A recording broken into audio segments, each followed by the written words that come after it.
And sir ఇప్పుడు మాధవిలత నటి ఆవిడ హోంమంత్రి అనిత మీద ఒక కామెంట్ చేశారు.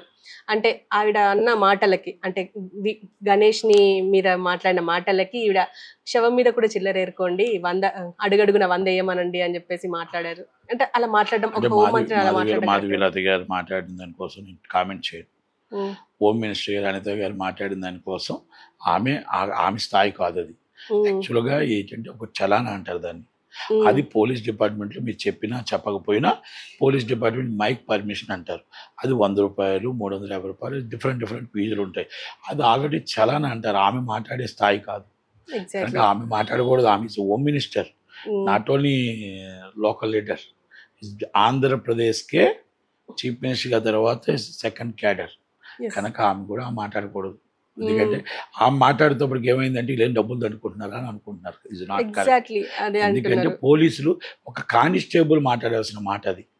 ఎందుకంటే చలానా ఉంటుంది, ఆ చలానా రిపోర్ట్ ఇస్తారు. ఆ చలానాకి మనం వెళ్ళి ఈ ఫీజు కట్టాలా, దానికి చలానా కడితే దానికి వారం రోజుల ఒక్కరోజు, ఏదో ఒక్కరోజుకి 100 రూపాయలు ఉంటుంది. ఏదో డిఫరెంట్ బొమ్మ, చిన్న బొమ్మ అయితే ఒకటి, పెద్ద బొమ్మ అయితే ఒకటి, ఇంకా పెద్ద బొమ్మ అయితే ఒకటి, డిఫరెంట్ పర్మిషన్స్ ఉంటాయి. అది చలానా అంటారు. అంటే అక్కడ మనం పోలీస్ బందోబస్తు చేయడానికి కానీ, మనం కాపలా కాయటానికి కానీ, దానికంటూ ఒక ఉచిత రుసుము కాకుండా దానికంటూ చలానా అంటారు. కనుక అది హోమ్ మినిస్టర్ గారు మాట్లాడిన మాటలు కావు, మాట్లాడకూడదు కూడా. ఇస్ ద పోలీస్ డిపార్ట్మెంట్ మాట్లాడుతుంది, ఇస్ ద ఐపీఎస్ మాట్లాడుతుంది, అది ఆల్రెడీ స్టేషన్ హౌస్ ఆఫీసర్ మాట్లాడతాడు, కానిస్టేబుల్ మాట్లాడతారు. ఆమె రేంజ్ కాదు, ఆమె మాట్లాడకూడదు కూడా.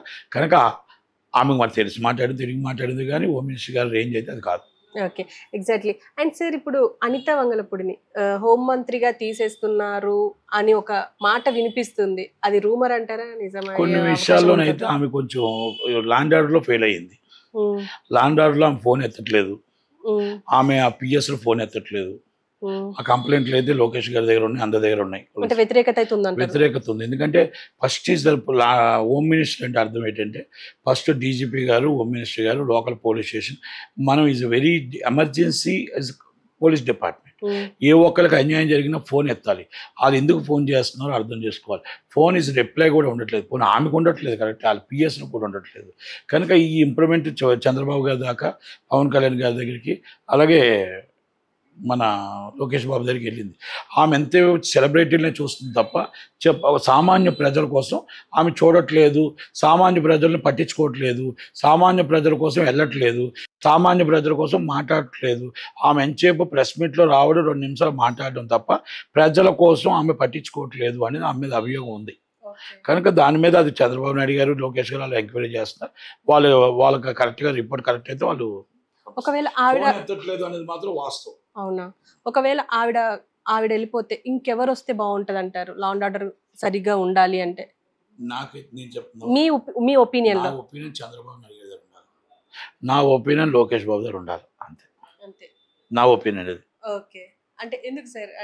అంటే ఇక్కడ లా అండ్ ఆర్డర్ అనేది మనకు చాలా ఇంపార్టెంట్. ఆ లా అండ్ ఆర్డర్ అనేది చాలా మనకు వాల్యూబుల్. ఇప్పుడు మీరు లోకేష్ బాబుకి మెసేజ్ పెట్టండి, నేను ఉంటాను ఇక్కడ, 10 minutesలో మీకు ఇమ్మీడియట్లీ రిప్లై ఇస్తాడు. మీరు చంద్రబాబు నాయుడు గారు పెట్టండి, పిఎస్ ఇమ్మీడియట్లీ రిప్లై ఇస్తారు. అంటే లోకేష్ గారు చాలా బిజీ కదా, పవన్ కళ్యాణ్ గారు బిజీ కదా, వాళ్ళ పిఎస్ ఇమ్మీడియట్లీ రిప్లై ఇస్తారు. మనం పదవి మన చేతికి వస్తుంది, పదవి అలంకారం కాదు, మన బాధ్యత. Is the work. మనకి ప్రజలు మనకి ఇచ్చిన మ్యాండేటరీ వర్క్ ఇచ్చారు. ఆ వర్క్ని కాపాడుతూ ప్రజల ఫోన్ని మీరు పట్టించుకోకుండా, ప్రజలు మీరు కలకుండా, ప్రజలతో మీరు మమేకం అవ్వకుండా, సెలబ్రిటీల్లో మీరు కలుసుకుంటూ, సెలబ్రిటీలతో మీరు మాట్లాడుతూ, బయట వాళ్ళు జనాలు వెయిటింగ్ చేస్తూ ఉంటే, బయట వాళ్ళు జనాలు వెయిటింగ్ చేయడం, వాళ్ళందరూ వెళ్ళిన తర్వాతనే మనం సెలబ్రిటీస్తో కూర్చోవాలి. యాజ్ అ రూల్ మీకు సెలబ్రిటీ ఓటేయలేదు, మీకు ప్రజలు ఓటేశారు, ప్రజలు మిమ్మల్ని గెలిపించారు, అది మనం గుర్తుపెట్టుకోవాలి కదా. అందుకే లోకేష్ బాబు ప్రజల ముందు పట్టించుకొని సెలబ్రిటీస్ అయిన తర్వాత చెప్తాడు. చంద్రబాబు నాయుడు గారు ప్రజలను ముందు పట్టించుకొని తర్వాత సెలబ్రిటీస్ కాడికి వెళ్తారు. పవన్ కళ్యాణ్ గారు ప్రజలను ముందు పట్టించుకొని సెలబ్రిటీస్ దగ్గరికి వెళ్తారు. కానీ ఇక్కడ ఏంటంటే ఆమె ఫోన్ ఎత్తకపోవడం అనేది ఇస్ రాంగ్.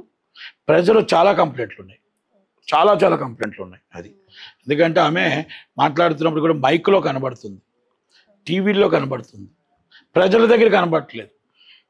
ప్రజలకి మన పబ్లిసిటీ అవసరం లే, పోస్టులు అవసరం లే.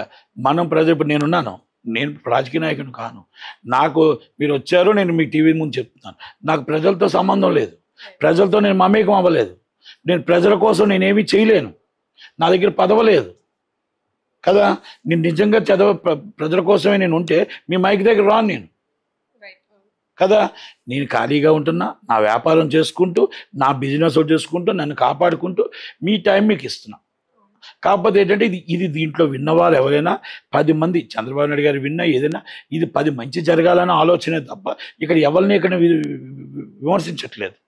మనం ఏంటంటే మన ప్రతిపక్షమైనా అధికార పక్షమైనా ప్రజల కోసమే బతకాలి, ప్రజల పక్షానే ఉండాలి, ప్రజల కోసమే ఉండాలి.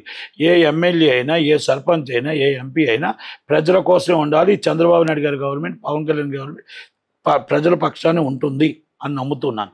కనుక అందుకనే నేను అనిత గారు కూడా మార్చుకొని పిఎస్లో ఫోన్ ఎత్తాలి అని కోరుకుంటూ, అలాగే ఆమె కూడా ఫోన్ ఎత్తాలని కోరుకుంటూ, ఉదయం లెగిస్తే జనాలతో కలవాలని కోరుకుంటూ, ఇచ్చాపురం నుంచి అప్ టు సోలూరుపేట దాకా, అప్ టు అనంతపురం దాకా ప్రతి పోలీస్ స్టేషన్లో ఉమెన్స్ కానీ లేడీస్ కానీ ఏమైనా ఇబ్బందులు ఉన్నాయా, వాళ్ళ కంప్లైంట్లు ఉన్నాయా, వాళ్ళ ప్రాబ్లం ప్రజా దర్బార్లో సెటిల్మెంట్ అయ్యేటట్టు అలా ప్రతి ప్రజా దర్బార్లో ప్రజల కోసమే అనిత, ప్రజల కోసమే హోమ్ మినిస్టర్, అందరినీ మనం రోజు రోజుకి అందరినీ కూర్చొని ఆ అక్క చెల్లెలకి, ఆ తమ్ముళ్ళకి, అన్నలకి ఏమొచ్చింది, చిన్న చిన్న గొడవలు వచ్చాయి, అవన్నీ కూడా మ్యాక్సిమం మనం దగ్గరుండి మనం చేస్తే మనం అమ్మో మన హోమ్ మినిస్టర్ గారు వస్తారు వారం లేకపోతే 10 రోజులకు వస్తారని పోలీసులకు భయం ఉండాలా, అక్కడ డిఎస్పీకి భయం ఉండాలా, ఎస్పీకి భయం ఉండాలా.